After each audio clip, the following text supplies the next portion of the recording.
Como les habíamos comentado, vamos a empezar a hacer 2 programas de Pósima Crítica a la semana, así que gracias por acompañarnos una vez más, y el día de hoy pues vamos a conversar de lo que nos ha estado sucediendo. La pandemia por la COVID-19 todavía nos mantiene en alerta al mundo entero, y aunque se han flexibilizado varios de las medidas de aislamiento, pues todavía quedan las consecuencias de lo que ha sido esta pandemia, y sobre todo en nuestro país. Por eso el día de hoy hemos invitado a Francisco Hurtado. Él es parte del Observatorio Social Ecuador y han estado haciendo análisis y monitoreos respecto a lo que sucede con este tema del COVID-19 aquí en nuestro país, desde varios ejes, ¿no? Desde la salud, la educación, y pues por eso nos ha parecido pertinente invitar a Francisco a que sea parte de Pósima Crítica y que nos cuente un poco de los resultados que han obtenido de este monitoreo que han estado permanentemente haciendo desde que inició la pandemia. Por eso quiero dar la bienvenida a Francisco Hurtado.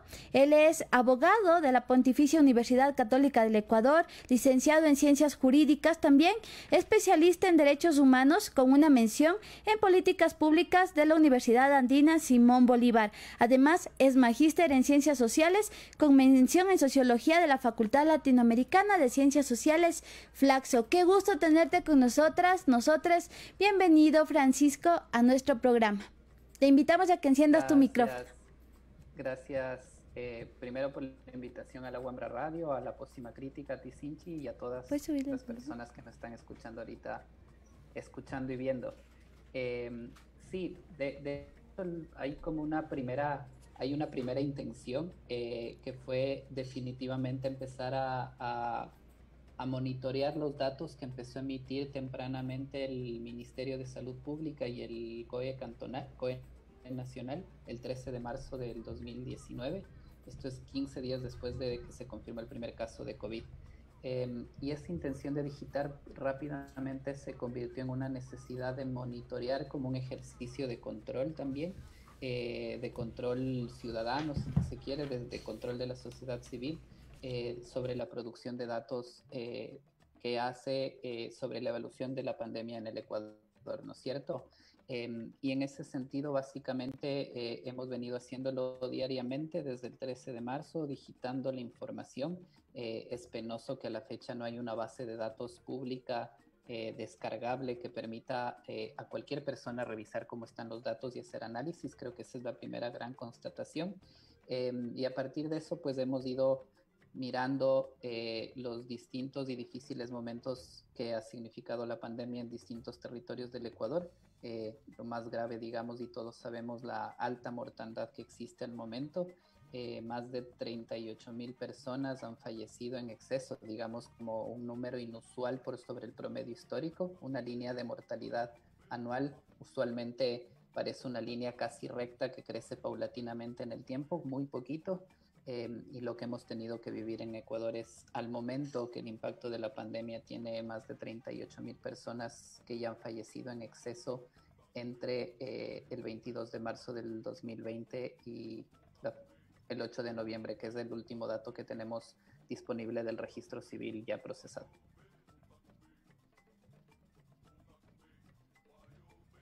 No te oigo en este momento a ti, Sinchi, lamento. Gracias, Pancho, por eso. Sí te decía que un poco para adentrarnos en lo que ha sido pues estas cifras, ¿no? Que tienen como consecuencia pues este gran número de contagios, pero también este alto número de muertes en nuestro país, respóndete, digamos, también a un contexto de lo que tiene que ver con la salud pública, ¿no? Vemos que hay, digamos, una cantidad de profesionales de la salud en nuestro país, pero a pesar, digamos, de tener una cantidad, no sé si adecuada de personal de salud, hay un tema que tiene que ver con la estructura misma del sistema de salud en nuestro país y que ha atravesado varias fases y que ustedes lo identifican bien en uno de sus monitoreos y que tiene que ver, digamos, con que en un momento, pues nuestro país también estuvo en una parte como orillado mucho al tema de la disminución, la reducción del Estado respecto a las responsabilidades en el ámbito de la salud, más o menos en los 80, 90 y como decías un poco hasta el 2006, ¿no? Y luego como en el 2008 hay como un poco más, digamos, de respuesta del Estado frente al ámbito de la salud, un poco más de preocupación respecto a la salud universal y también, digamos, con la crisis luego que se viene con la caída del precio del petróleo, vemos que hay una disminución de la atención estatal respecto a la estructura del sistema de salud.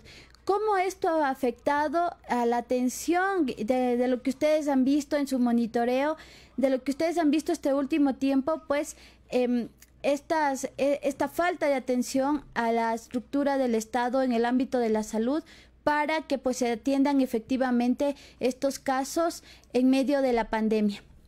Francisco.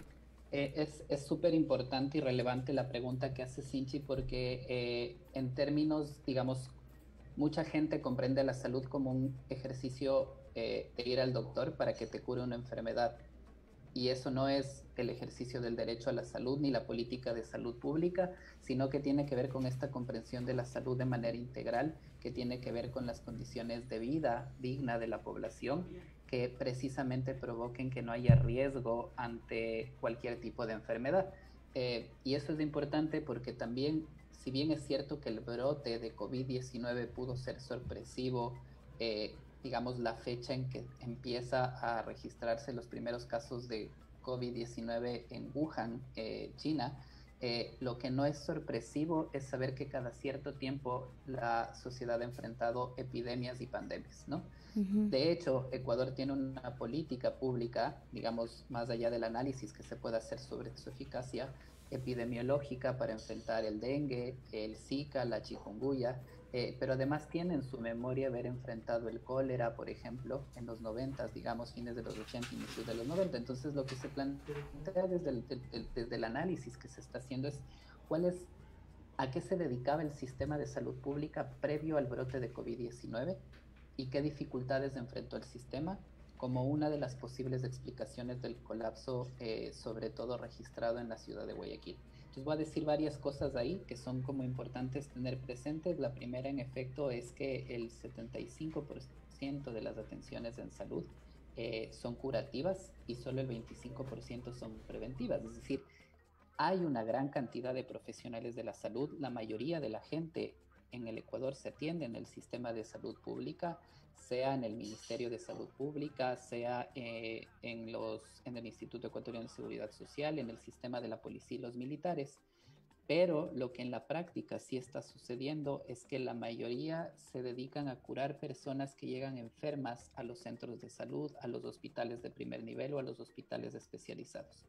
En cambio, y además complejizado, digamos, agravado por el ajuste neoliberal estructural y el despido de funcionarios públicos, el primer nivel de salud, que debería ser el preventivo, donde están los epidemiólogos, donde están los médicos del barrio, donde están estos profesionales de la salud pública que van al territorio para bajar los riesgos y las exposiciones a ciertas enfermedades, básicamente se había desmantelado y el porcentaje de médicos, epidemiólogos, infectólogos, médicos del barrio es bajísimo en comparación con los profesionales del sector curativo de la salud.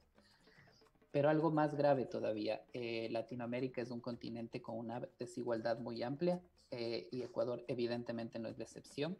Y cuando uno mira los lugares por donde ha recorrido la COVID-19, también uno puede encontrar las desigualdades en las que vivimos, ¿no? Es decir, si bien es cierto que sitios como el Cantón San Borondón tuvo tasas elevadas de contagio al inicio, digamos porque hubo un foco, un brote en ese cantón particularmente de clase alta, digamos media alta, alta del Ecuador, ya en términos globales, cuando uno mira cómo está recorriendo la COVID, uno puede ir encontrando como las desigualdades previas que se enfrentaba. Voy a poner un ejemplo que me parece que es fundamental para explicar esto. Es cierto que hay personas que no creen que haya la epidemia o que creen que pueden, digamos, que la vida puede seguir cotidianamente, digamos, sin ningún problema, sin riesgo de contagiarse, porque en teoría afecta en menor grado a las personas más jóvenes que las personas adultas mayores, por ejemplo, pero básicamente el desempleo y el subempleo provoca que miles de personas se vean obligadas a salir de su casa para salir a trabajar. Eso hace que miles de personas, cada vez que hay más desempleo, que cada vez hay más crisis, que cada vez está más difícil reproducir la vida en términos de tener ingresos para poder comer, para poder pagar las cuentas, para poder vivir, básicamente lo que está provocando es que la exposición al virus se mantenga. Y entonces cuando pensamos desde ese lugar, uno puede entender, por ejemplo, por qué las provincias amazónicas tienen una tasa de contagio. Cuando comparamos el porcentaje de población que se ha contagiado, para ser comparable entre provincias, las provincias amazónicas han recibido un impacto mucho más fuerte en los primeros 6 meses del estado de excepción, mucho más fuerte que la ciudad de Guayaquil en términos de más población se ha contagiado. Sin embargo, en la ciudad de Guayaquil uno registra el colapso de los hospitales y la imposibilidad de la gente de poder acceder a uno para evitar fallecer. Y de ahí vimos las imágenes dramáticas de fallecidos en la calle. Creo que eso explica en alguna medida, digamos, que nuestra concepción de la salud no tiene que ver con si hay suficientes camas y hospitales exclusivamente. Es distinto el nivel de camas y hospitales que hay en distintas ciudades del país. Hay provincias con cantones que no tienen hospitales, solo tienen centros de salud, por eso mucha gente se traslada hasta las capitales de provincia, donde están los hospitales, pero adicionalmente hay mucha gente que sigue expuesta al virus por las dificultades sociales y económicas que están pasando. Sí, efectivamente, Francisco, yéndonos a esta parte también que tiene que ver muchísimo también con el tema laboral, ¿no? Porque, digamos, hay dos elementos fundamentales para que la salud también sea garantizada de manera efectiva. Y por un lado está lo que tú decías, ¿no? Toda esta estructura del Estado en favor de tener insumos, de tener los elementos y también con el tema de la prevención. Pero la otra parte también es la parte humana, ¿no? El equipo humano que está detrás. Y vemos que el 75% de los trabajadores o prestadoras de salud, están en el ámbito de lo público, están en el trabajo digamos, en el Estado, ¿no? Laborando ahí, y luego tenemos como un 17% que está en el ámbito privado. Entonces, ¿cómo afecta, y desde el monitoreo que ustedes han hecho, los recortes que se hicieron también al presupuesto, por ejemplo, de salud, y los despidos que se hicieron del personal de salud en medio de la pandemia? Digamos, algo y que estamos a punto de lanzar, de hecho, un último análisis como más prolongado de 8 meses de pandemia. Justo mientras empezábamos acababa de llegar la diagramación como calientito del horno. Y una de las cosas que estamos como refiriendo es que hay una gestión de la pandemia, pero esta gestión es de carácter neoliberal. Neoliberal en el sentido de hay un sistema de salud pública que ha colapsado, pero al Estado no le interesa fortalecer el sistema público. El primer estado de excepción con el toque de queda de 15 horas debió suponer a la par el aumento significativo del presupuesto general del Estado, la contratación significativa de más trabajadoras y trabajadores de la salud pública y, por ejemplo, reducir el presupuesto de la fuerza pública, digamos, ¿no es cierto?, de policías y militares, que no necesariamente, que se podría prescindir. No digo despedir policías y militares, digo el presupuesto que tiene las instituciones para poder dedicarlo a actividades de contratar más personal y poder mejorar la capacidad instalada en el país. Es evidente, por ejemplo, que ahora al momento, en estos últimos meses, hay una capacidad que está trabajando, digamos, frente al COVID, que no existió y que fue absolutamente caótico en los primeros meses. Es decir, en los primeros meses fue tanto el colapso que se registra exceso de fallecidos no solo en la provincia de Guayas, dramáticos. Santa Elena tiene una de las tasas más altas de mortalidad actualmente, junto con Guayas, pero también sucedió en Chimborazo, en Los Ríos y Manabí.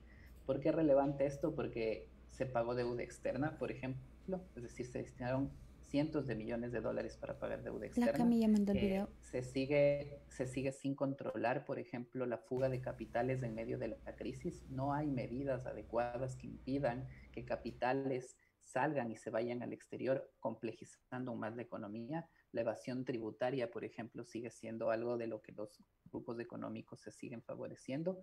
Y luego, finalmente, ni siquiera se discutieron medidas más amplias, digamos, medidas de apoyo en términos económicos reales y concretos, ni siquiera se discutieron. No sé si hay la capacidad económica. El Ecuador tal vez no tiene una gran capacidad, pero ni siquiera se armó una discusión para pensar en que había que entregar un monto de dinero mensual a un grupo de población más grande para garantizar que se pueda quedar en casa.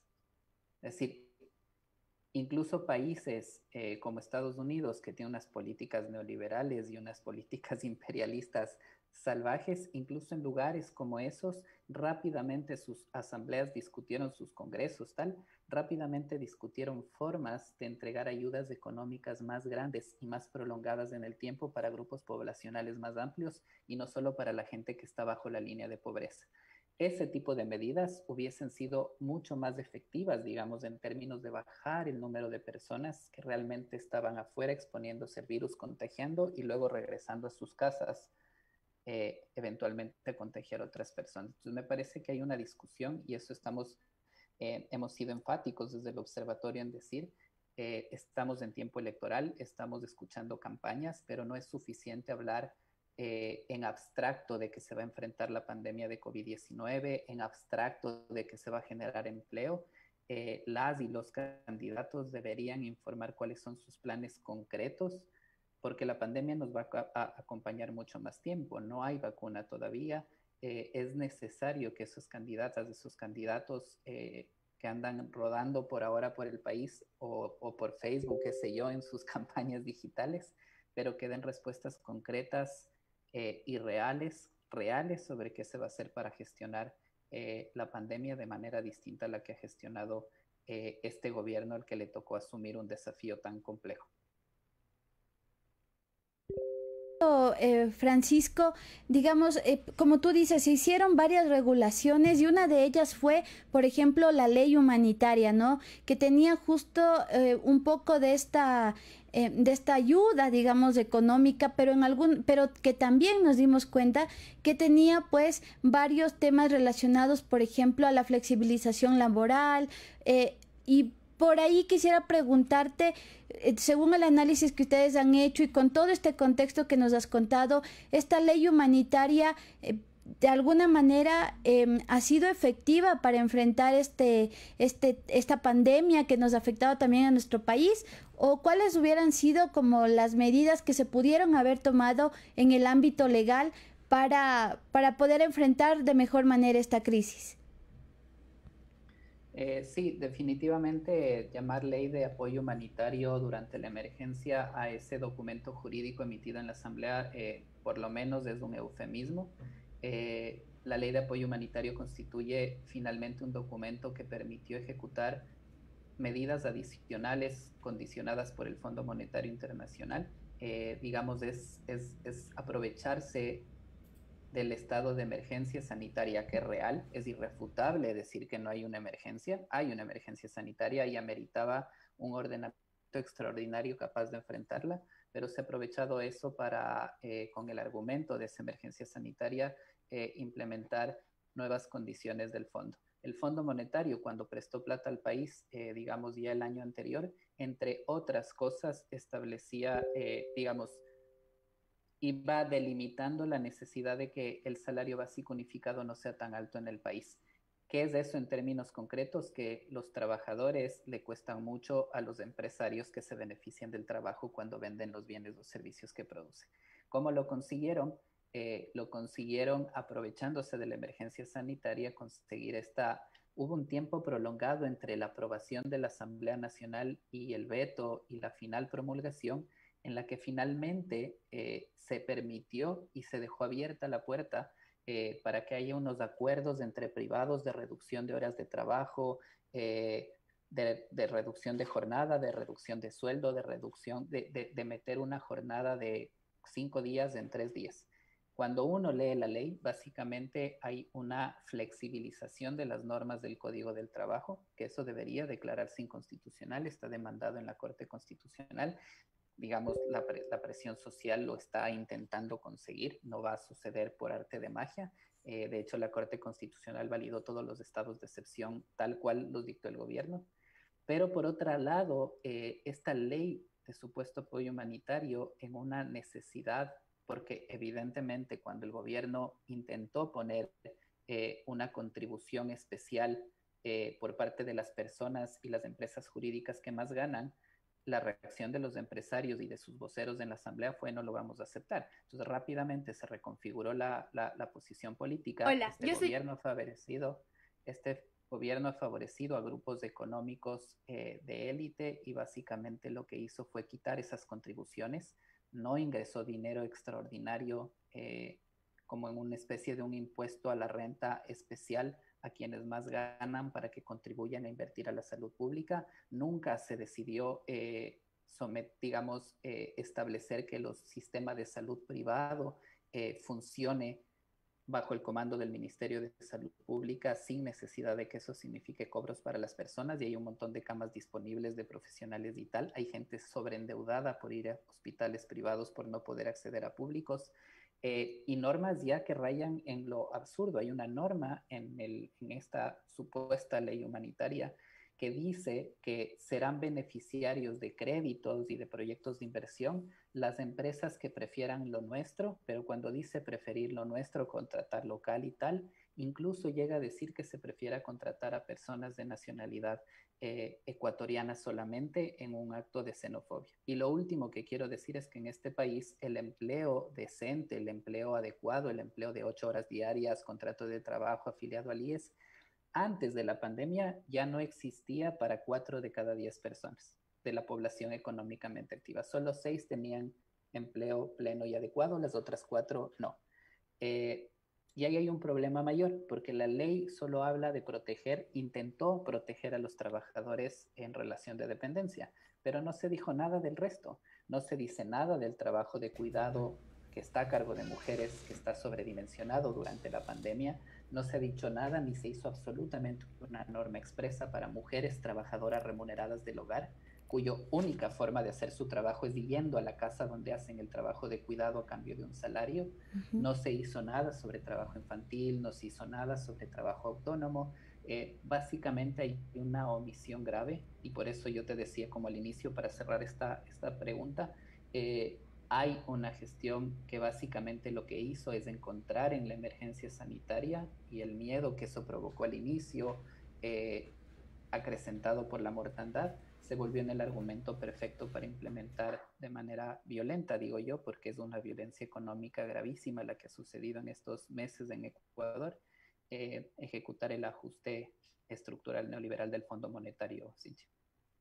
Gracias, Francisco, y que tiene mucha relación, digamos, lo que acabas de decir, de esta parte que tiene que ver con lo laboral, que precariza, digamos, la vida de los y las ecuatorianas, y que finalmente también recae como en esta mayor exposición en este caso al contagio, ¿no? Y por lo tanto también contribuye al colapso de esos espacios de salud que no han estado debidamente garantizados antes incluso de la pandemia. Entonces vemos cómo todo se conecta, y pues como estos análisis y estos estudios que ustedes han estado haciendo, este monitoreo permanente, pues nos ayuda a entender de mejor manera las condiciones en las que nos estamos enfrentando como ciudadanos y ciudadanas a esta pandemia. Francisco, yo quiero agradecerte muchísimo por haber sido parte de esta entrevista aquí en Pócima Crítica. Esperamos volvernos a encontrar y seguir conversando de estas temáticas que nos parecen que son muy importantes para nuestro público y que permanentemente pues también están interesados en hablar,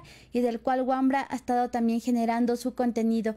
Gracias, Francisco. Quisiera invitarte a que te despidas de nuestro público para esta primera parte y esta primera invitación, porque esperamos tenerles nuevamente al observatorio aquí en este programa.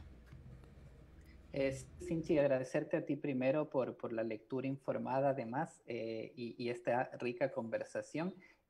Lo segundo, invitarle a la gente que pueda visitar la página web www.covid19ecuador.org. Conseguimos un fácil dominio. Monitoreamos todos los días, actualizamos de lunes a viernes la página, y lo tercero que diría es eso, que nuestro trabajo está a disposición suya, Wambra, siempre en entrevistas, pero también como fuente para su trabajo. Así que muchísimas gracias por la invitación. Importante esto último, frente a lo que empezaste diciendo también, frente a esa falta de cifras oficiales, frente a esa falta del acceso a la información que ha sido una permanente durante esta pandemia y que ha dificultado el trabajo de varios medios, y que lo hemos estado como diciendo permanentemente. Muchísimas gracias, Francisco. Con eso pues quiero invitarle a nuestro público a que continúe conectado a través de la señal de Wambra Medio Digital Comunitario en esta transmisión en vivo, y pues nada, en la segunda parte vamos a estar hablando de lo que ha sucedido esta semana en el ámbito de las mujeres. Con eso quiero dar paso también a un video que hemos hecho que recopila las cifras actualizadas respecto a la COVID-19 aquí en nuestro país. Adelante, por favor.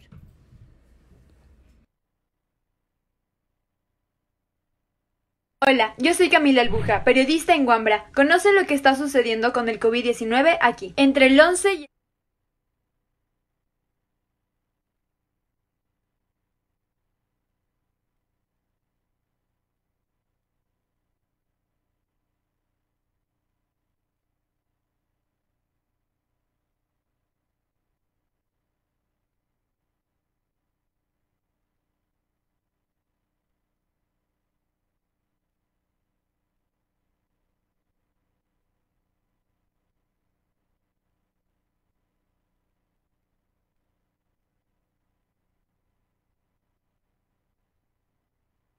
Hola, yo soy Camila Albuja, periodista en Wambra. Conoce lo que está sucediendo con el COVID-19 aquí. Entre el 11 y el 12 de noviembre en Ecuador se registran 883 nuevos casos de contagio por COVID-19. Hasta la noche del jueves 12 de noviembre se registraron 177.513 casos confirmados de COVID con prueba PCR, más de 154.000 personas recuperadas, más de 22.000 casos con alta hospitalaria, 484 personas hospitalizadas en condición estable y 350 personas hospitalizadas con pronóstico reservado. En el país, más de 8.500 personas han fallecido con pronóstico confirmado de COVID-19 y casi 4.500 probables por COVID-19. En total, 12.946 personas fallecidas. Debemos recordar que estos son datos dados por el Estado ecuatoriano. Organizaciones aseguran que la cifra es más alta. Además, cerca de 12.500 pacientes renales estarían siendo perjudicados por la deuda de más de 250 millones de dólares que el Estado mantiene con 86 clínicas de diálisis del país desde el 2019. Además, Cristina Freire, vocera de los centros de diálisis del Ecuador, asegura que durante la pandemia han fallecido más de 1.200 pacientes renales con COVID-19. 50 de ellos fallecieron en este último mes. Sigue informando a través de nuestras redes sociales y recuerda visitar nuestra página web como www.wambra.es. Nos vemos en una próxima. Chao.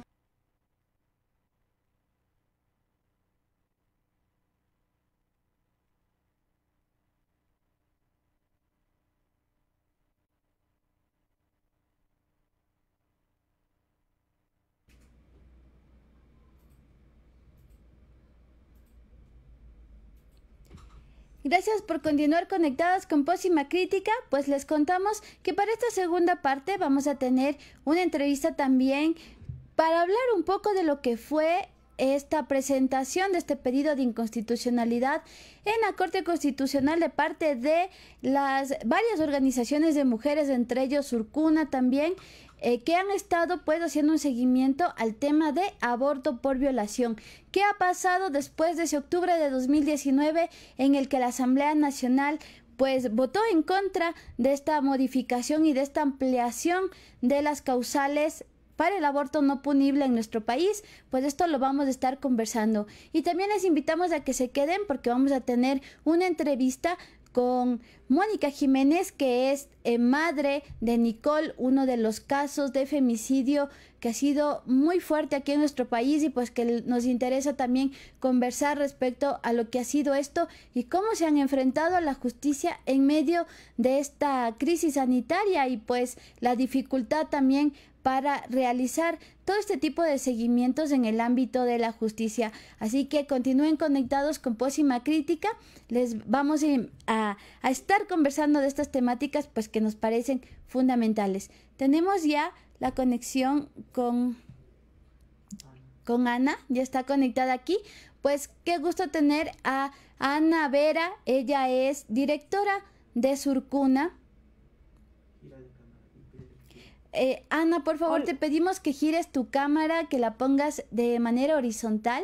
Así. Y pues qué gusto tenerte aquí con nosotras. Justo estábamos conversando de lo que había pasado, ¿no? Este pedido a la Corte Constitucional respecto al tema del aborto por violación. Decíamos que hace un año, en octubre del 2019, pues la Asamblea negó efectivamente este debate y esta ampliación de causales en el Código Orgánico Integral Penal. Y desde ahí pues se han presentado varias, ya se presentaron también otros dos pedidos por una parte de inconstitucional y otra parte de incumplimiento y pues se suma también el que presentaron ustedes en días pasados y pues nada, conversemos de esto. Bienvenida Ana, preséntate con nuestro público de Pósima Crítica, por favor. Hola Gaby, muchas gracias por el espacio, disculpen el apuro. No te preocupes. Acabo de llegar, como ven. Pero muy gustosa de estar aquí y de poder compartir con ustedes.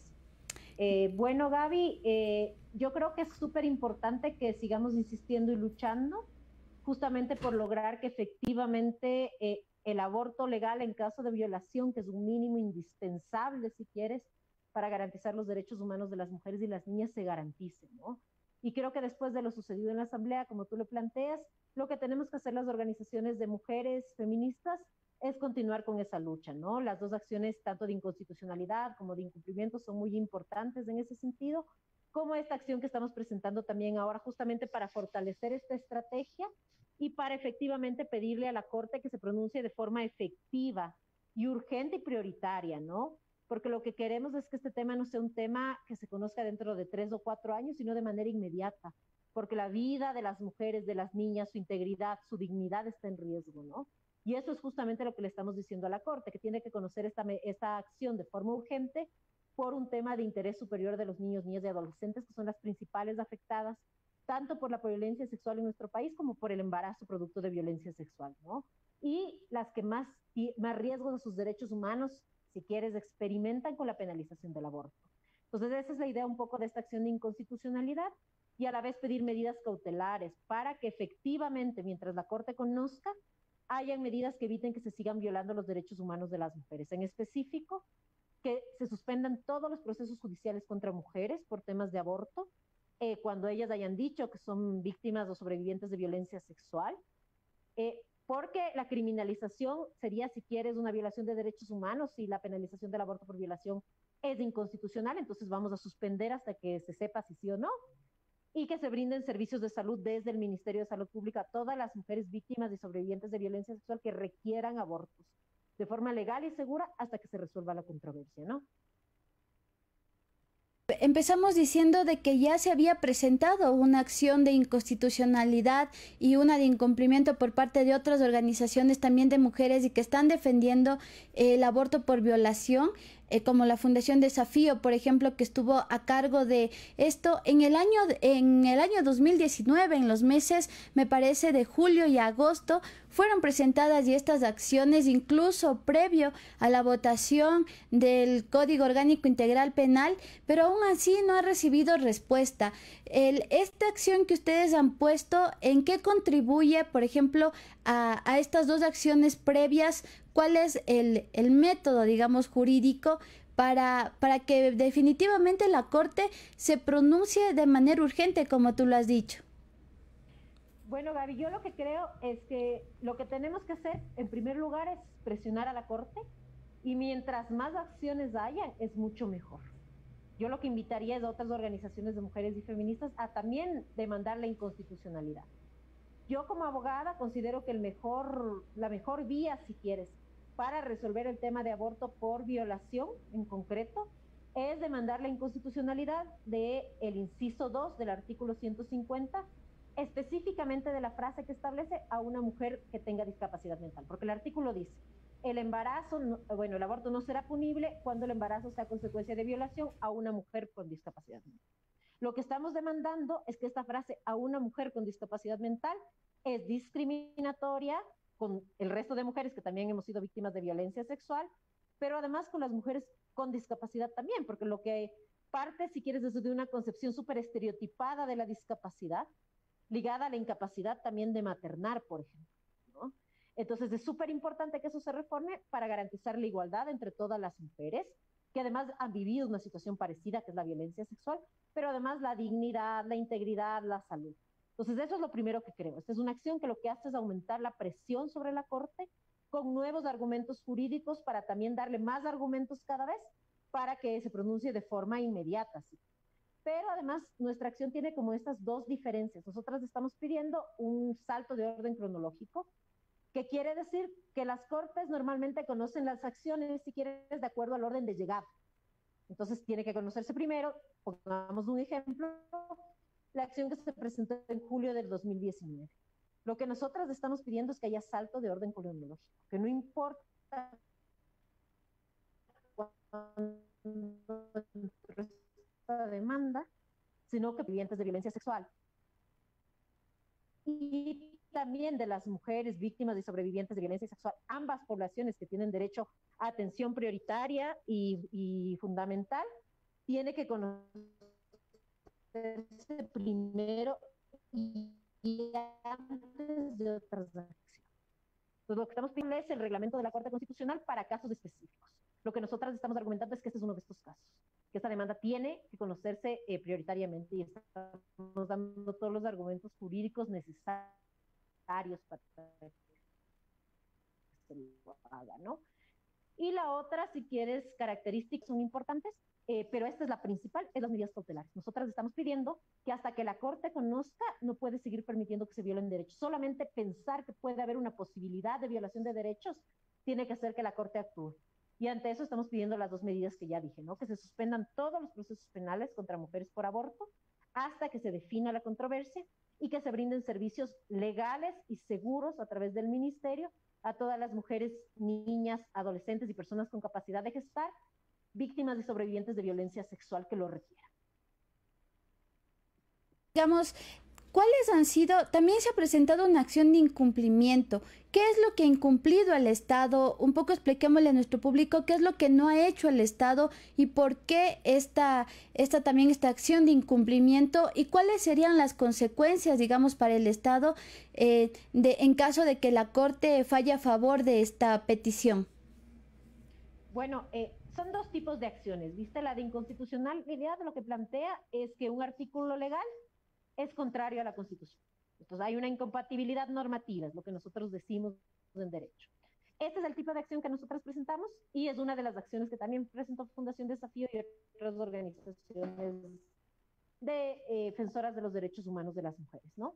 Ahora, una acción de incumplimiento lo que quiere decir es que hay una ley o una norma, ¿me entiendes?, que se tiene que cumplir y que el Estado ha incumplido. La acción de incumplimiento que presentaron está direccionada a decir que hay varias recomendaciones de comités internacionales en materia de derechos humanos sobre la necesidad de despenalizar el aborto por violación y que el Estado está incumpliendo estas recomendaciones al no hacerlo, ¿no? Y por eso se está demandando que también se declare ese incumplimiento y al declarar el incumplimiento se pida la modificación de la ley.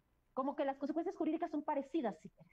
O sea, en la una, si se declara inconstitucional el artículo, se reforma de manera inmediata, se quita la frase, y se puede dar plazo. Por ejemplo, nosotros estamos pidiendo también medidas de reparación, entre esas, por ejemplo, que hayan guías, que hayan lineamientos claros, que hayan indicadores para que se garantice la prestación, o sea, que el Estado pida perdón a todas las mujeres víctimas de sobrevivientes de violencia sexual que han sido criminalizadas por aborto, pero además que que han sido forzadas a la maternidad por toda su negligencia y la violación de derechos humanos.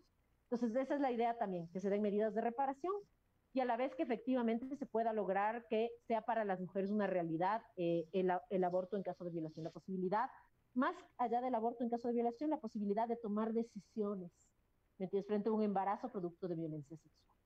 Dentro de esas decisiones, una de las opciones tiene que ser la de abortar de forma legal y segura, ¿no? Digamos, de un contexto en el que permanentemente el Estado está omitiendo los derechos de las mujeres, está negándole el acceso al derecho a la salud sexual y reproductiva, a la información también.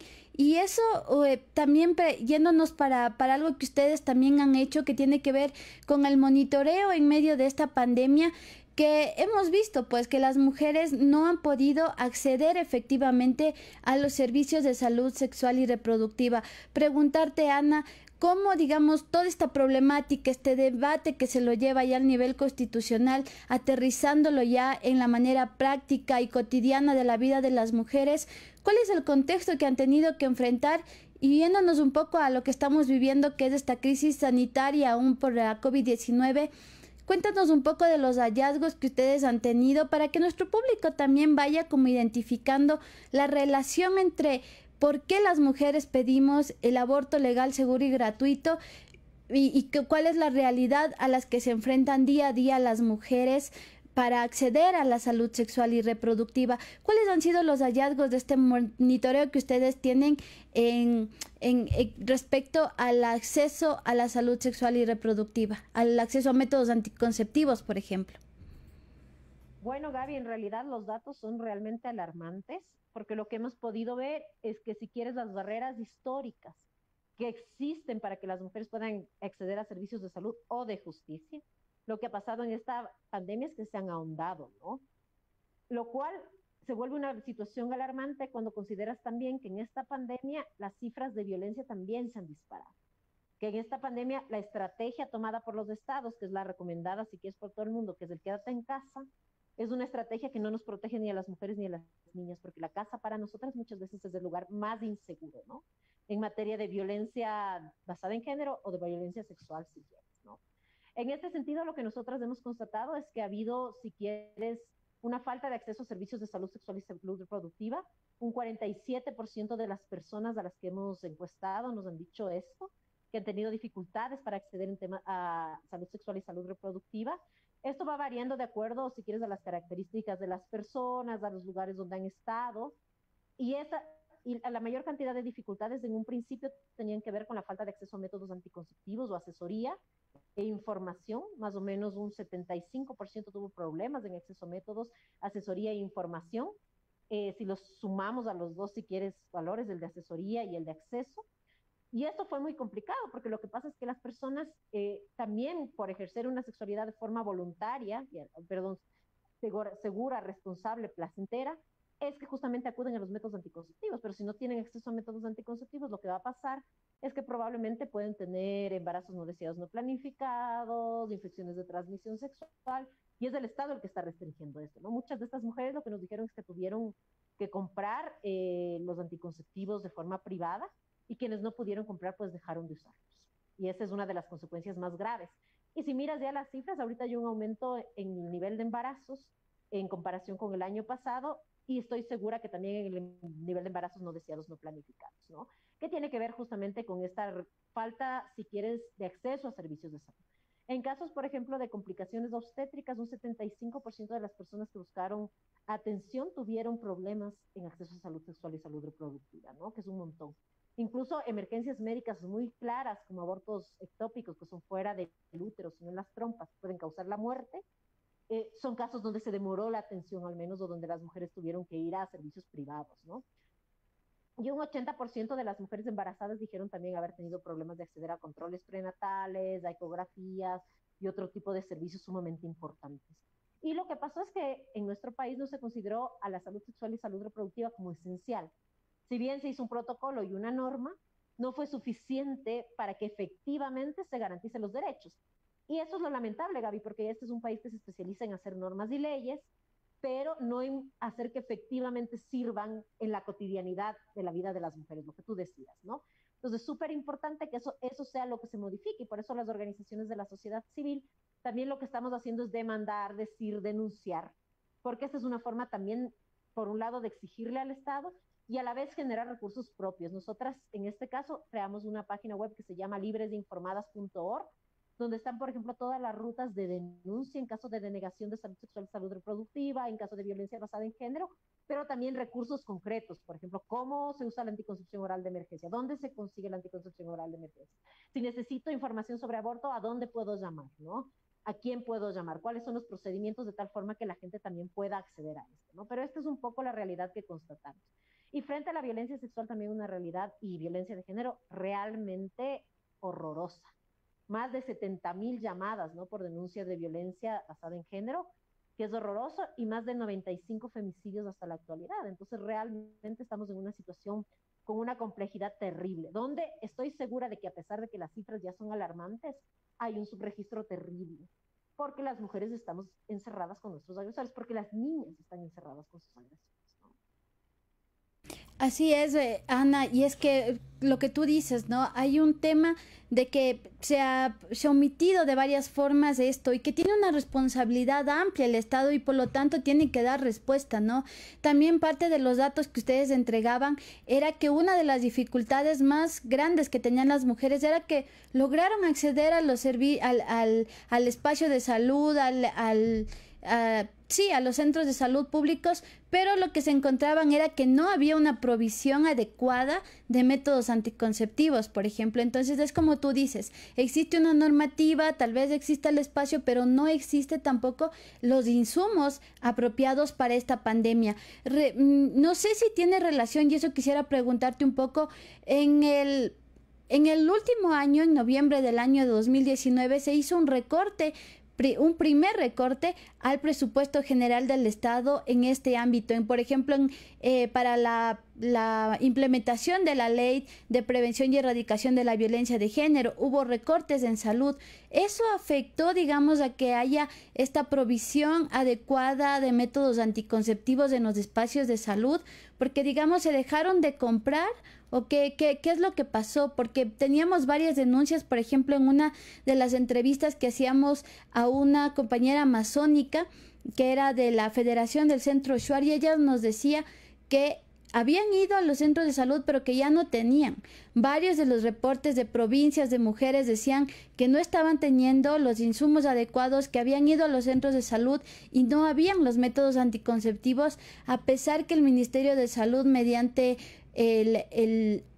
la información pública que nos pudo ofrecer es que sí tenían el abastecimiento necesario incluso hasta octubre de este año, que habían hecho la última distribución de los métodos. Entonces, cuéntanos un poco si tiene relación la disminución de los presupuestos, si no se hizo la compra o por qué las mujeres estaban reportando que no habían estos insumos y que ustedes pues también los recogen en su monitoreo.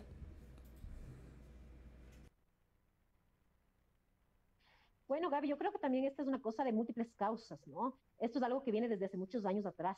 En el año 2013, 2014, se deroga, por ejemplo, una parte de la Ley de Maternidad Gratuita y Atención a la Infancia, que es la parte que hablaba de la unidad ejecutora, que era la que se encargaba de la compra y distribución de los anticonceptivos, pero además que era una ley que no permitía que la plata para anticonceptivos se pudiera usar para nada más.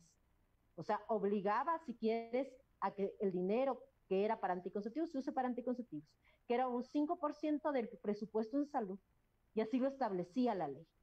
Al derogarse esta ley, lo que pasa es que los presupuestos quedan a la decisión política de cada persona de turno, y depende de lo que ellos evalúan como importante, ¿no? Entonces, por supuesto que la disminución en el presupuesto de salud afecta a todo el servicio de salud. O sea, el COVID-19 nos ha mostrado cuán debilitado está nuestro servicio de salud por la falta de prioridad política que tiene la salud pública, ¿no? Y dentro de esto, la salud sexual y salud reproductiva, la salud de las mujeres tiene aún menos prioridad.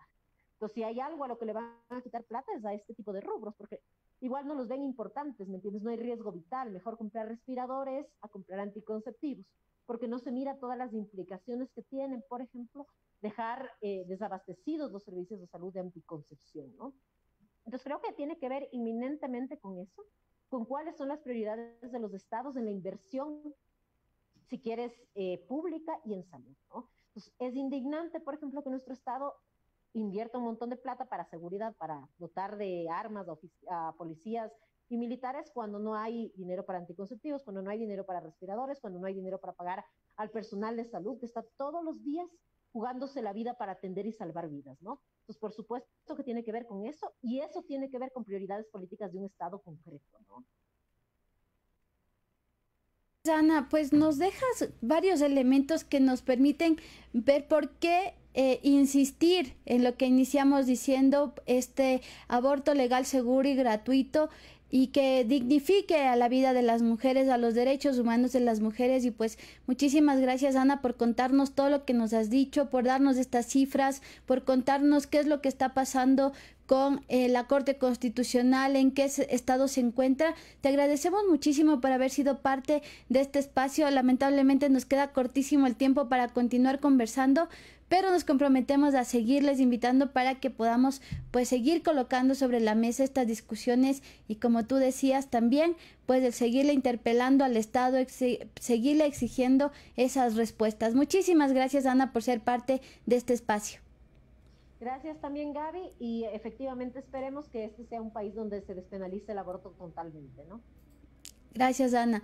Con eso, pues nada, queremos seguir dialogando de esto y contarles a nuestro público que, además de lo que acabamos de hablar, de esta violencia que tiene que ver con el ámbito de la salud sexual y reproductiva, pues también las mujeres nos hemos visto enfrentadas a todo tipo de violencias en medio de esta pandemia. Una de ellas, y la más grave, que es los femicidios. Por eso, el día de hoy también tenemos una entrevista con uno de los casos que ha sonado muy fuerte en nuestro país y que tiene que ver con esas manadas, ¿no? Con esos grupos que han vulnerado la vida de las mujeres. Tenemos el caso de Nicole, en el testimonio de Mónica Jiménez, madre de Nicole, quien nos cuenta cómo ha sido este caso y cómo le ha tocado atravesar al espacio de la justicia en medio de esta crisis por la COVID-19 que, como vemos, pues afecta a todos los ámbitos de la vida, y más aún en este tipo de procesos que buscan la justicia para estas mujeres que han sido víctimas de la violencia machista, de la violencia patriarcal, y que se expresa a través de los femicidios. Vamos a escuchar este testimonio de Mónica Jiménez, madre de Nicole.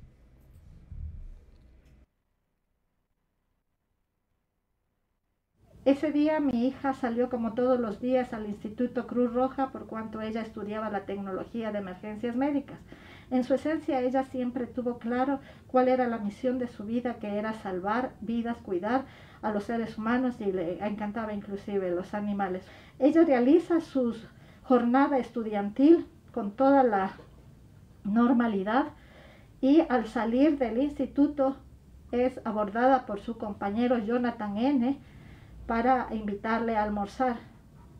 Ella me llama por teléfono a pedirme permiso para poder salir con este muchacho, y yo le concedí, toda vez que ella combinaba sus estudios con su trabajo. Ella trabajaba para poder pagarse sus estudios. Entonces esos días ella no tenía trabajo por cuanto estaban las oficinas en mantenimiento, y yo le concedí porque yo no vi nada de malo ni extraño aceptar la invitación a comer de uno de sus compañeros de estudio. Ella sale con este compañero, y durante el transcurso de que ellos están ya en esta actividad, él, Jonathan N., recibe una llamada de Jonathan B., que es bombero, a decirle que están reunidos en la casa de Kevin A., que es el hermano del policía, y que vayan allá. Entonces ellos asisten a esa reunión de amigos. Este grupo es autodenominado Los Chupines, al que pertenecía o pertenece Jonathan N., el compañero de Nikki. Cabe mencionar que Nikki era la primera vez que salía con este muchacho, y era ajena y desconocía a todos ellos, a excepción de su compañero. Este caso desde el principio tuvo irregularidades.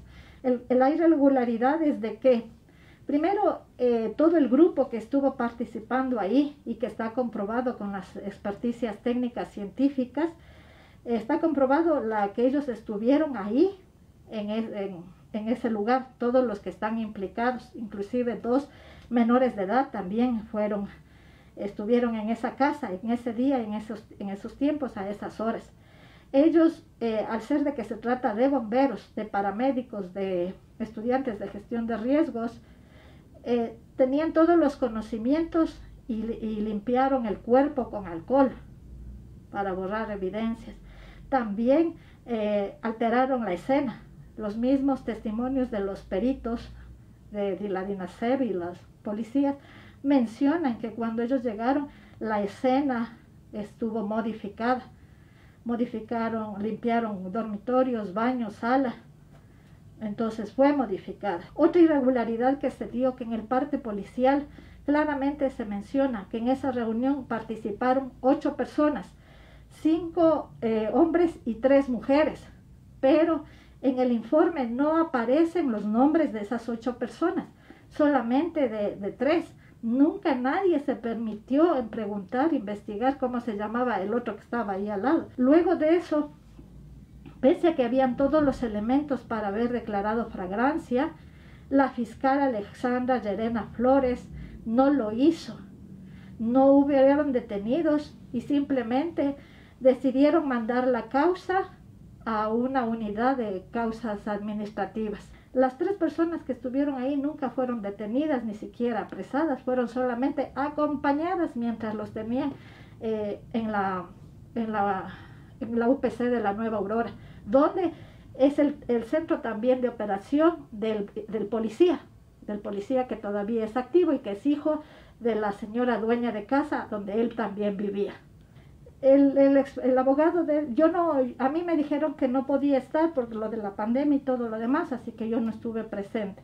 Pero de acuerdo a la resolución que está por escrito, en relación a que hay una triangulación de llamada que le ubica a ella en el sector, más no específicamente en la casa, sí, y que ella aduce que ella estuvo en otra casa cercana, más no había elementos suficientes como para determinar que no era suficiente como para que le dejen libre.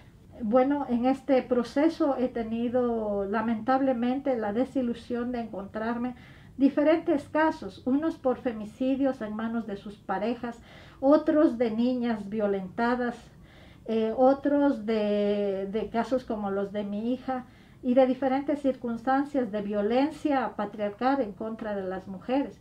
y yo creo que la lucha que se está haciendo desde todos los colectivos para contrarrestar, para denunciar, ser la voz de protesta y contrarrestar este mal accionar machista, patriarcal, es a través de los colectivos que están organizando y que nos están permitiendo visualizar, denunciar y pronunciarnos y contar nuestras historias para que sean más mujeres las que sigan denunciando y no nos callemos, porque el silencio nos hace cómplices y de alguna manera tenemos que parar esto.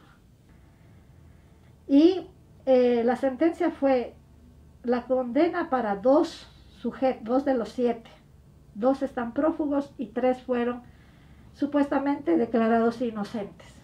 Nosotros vamos a apelar a eso. Entonces, si hacemos una comparación matemática, 7 son el 100%. 1 está encarcelado. Apenas el 12% se ha cumplido de la justicia. El 88% todavía está en impunidad.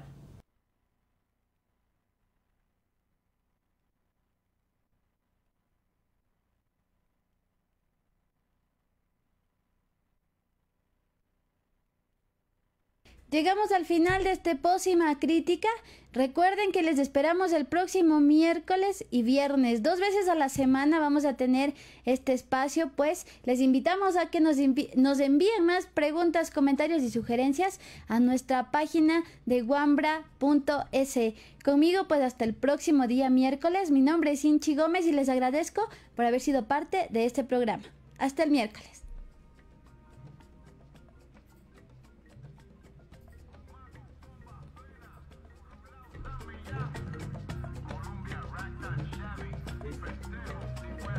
Se acabó esta farsa.